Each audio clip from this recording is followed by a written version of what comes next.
Assalamualaikum warahmatullahi wabarakatuh. Kembali lagi kawan di Legenda Catur Dunia.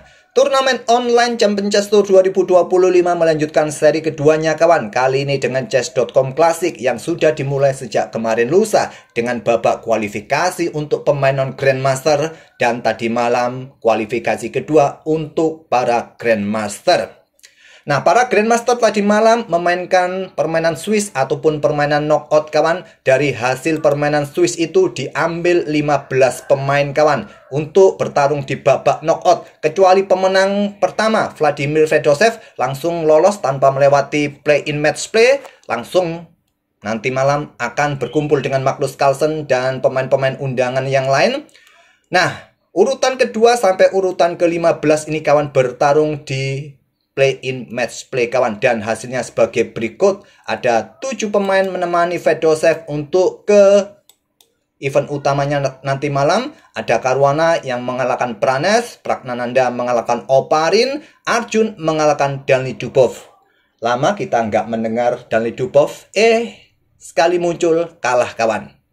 Nihal Sarin kalah oleh Denis Lazovic, Levon mengalahkan Vidit, dan Artemiev mengalahkan Daniil Naroditsky. Sedangkan Duda mengalahkan Benjamin Buk. Itulah kawan 8 pemain yang akan menemani Magnus Carlsen nanti malam. Beserta pemain-pemain undangan lainnya. Ada Nakamura, ada Yanepo, Domara Djurgården, Nordibek Abdussatrov, Maxime Lagrave, Ding Liren, dan Wei. Nah, mungkin kalian bertanya ya, setiap foto ini ada simbol-simbol aneh-aneh. Ya, ini adalah apa ya, logo klub e-sport kawan. Artinya para pemain ini sudah menandatangani kontrak dengan klub e-sport nanti bulan Juni.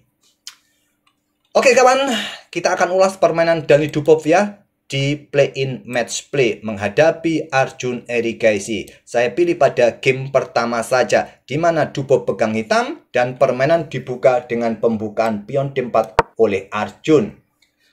Ada kuda F6, ada kuda F3, pion D5 kawan. Kemudian bermain dengan Torre Attack, bukan London System, tapi ini adalah Torre Attack dari Arjun Erigaisi.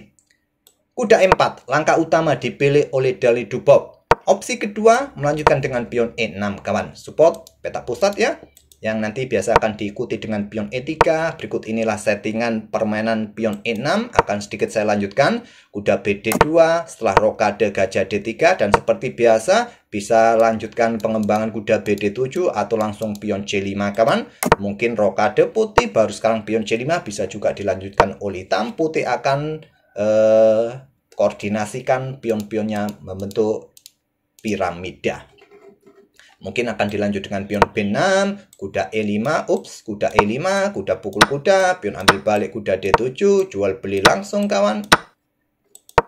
Oke, settingan umumnya dengan pion E6 seperti itu. Tapi langkah utama dipilih oleh Dubov dengan kuda E4, gajah F4, petak yang paling banyak kawan diambil oleh putih saat ada serangan seperti ini. Dan pion C5, masih di langkah utama permainan Torre Attack, di sini kuda BD2. Nah, di posisi ini kawan, kuda C6 yang biasanya akan dilanjutkan oleh hitam, ataupun menurut engine yang kuat di sini dengan pion C pukul pion D4, pion E3, atau langsung ambil balik, bisa jadi kawan.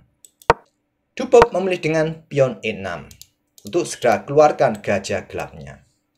Nada pion E3, kuda C6, pion C3. Kita lihat settingan piramida pion ya, yang sering kita jumpai juga di London System kawan. Untuk kontrol ya, peta B4 ini jika terjadi jual beli ambil balik menggunakan pion E, kontrol peta B4 masih ada. Jadi Dubov melanjutkan pertukaran kuda terlebih dahulu, kuda pukul kuda D2, menteri ambil balik selepas gajah E7, di sini gajah D3, dan Dubov langsung rokade. Punya opsi juga rokade kawan di sini putih, tapi Arjun memilih dengan langkah pertukaran membuka permainan dengan pion D pukul pion C5. Gajah ambil balik pion C5, atau juga ada opsi dengan gajah tarik mundur kawan. Mungkin settingan baterai gajah menteri lebih kalian sukai, bisa juga. Oke, tadi dengan pion D pukul pion C5, gajah ambil balik pion C5. Sekarang pion E4, langsung tantang Arjun sebelum rajanya rokade ingin buka petak pusat. Pion E5, langkah kuat. Dubov memilih dengan pion D4 saja. Nah, sekarang pion E5, lanjut Arjun. Kemudian dengan pion dipukul pion C3. Pion B ambil balik pion C3. Untuk tetap ya dengan pion kawal petak B4, petak D4. Walaupun dia harus berkompromi dengan pion-pion yang terpisah seperti ini kawan. Sedikit keuntungan buat Dani Dubov, dan di sini Dubov punya opsi mungkin dengan Menteri C7 segera keluarkan benteng kawan, ataupun pion B6, Dubov tarik mundur gajah ke E7. Ada benteng D1 masih menunda untuk tidak rokade kawan. Di sini Menteri A5. Rokade sekarang di langkah ke-15. Benteng D8. Menteri C2 menghindari double pin dari hitam kawan. Pion G6. Ya, jelas ya. Untuk menghindari diagonal terang ini juga blokade ancaman. Ini memberikan kesempatan Arjun memulai serangan sayap raja dengan pion H4. Gajah D7 langkah bagus, pion H5. Gajah E8 langkah cermat dari Dubov untuk mempertahankan ruang terangnya kawan. Kemudian Arjun melangkah Menteri ke C1. Benteng C1 juga disarankan engine atau langsung jual beli Menteri C1 kawan. Bersama gajah gelap sekarang. Mencoba mungkin sedang mengincar gajah gelap. Supaya nanti terjadi pertukaran, tidak ada yang mengawal ruang-ruang gelap ini kawan. Selepas, ya kalau posisi benteng di belakang, tentu pertukaran gajah sulit dihindari. Engine menyarankan benteng ini diangkat ke D5. Untuk menghindari taktik pertukaran ini kawan.